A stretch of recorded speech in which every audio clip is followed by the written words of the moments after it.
Starfix, brought to you by the Oscar Mayer Original Collection.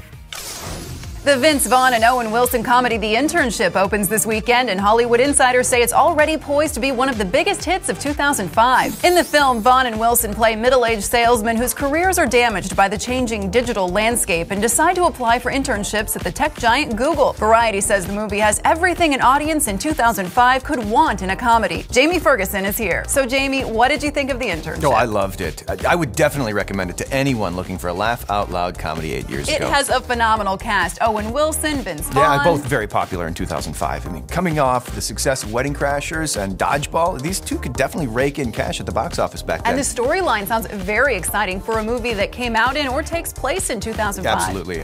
The idea of getting jobs on the internet, struggling with video chat technology, all of that is very relatable to a 2005 audience. Well, let's take a look at a clip.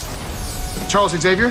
Very funny. Professor Xavier, we know that it's you. You found me out. Cyclops, Rogue, we're all here. Now, I want to share some of my wisdom with you.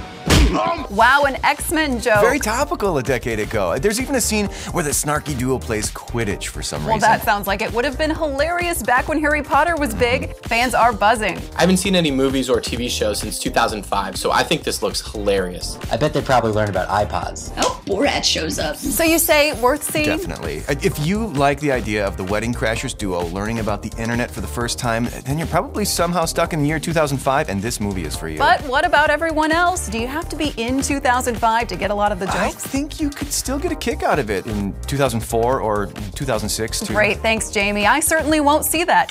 Next up, Justin Timberlake accidentally drives off with Jessica Biel still on top of his car.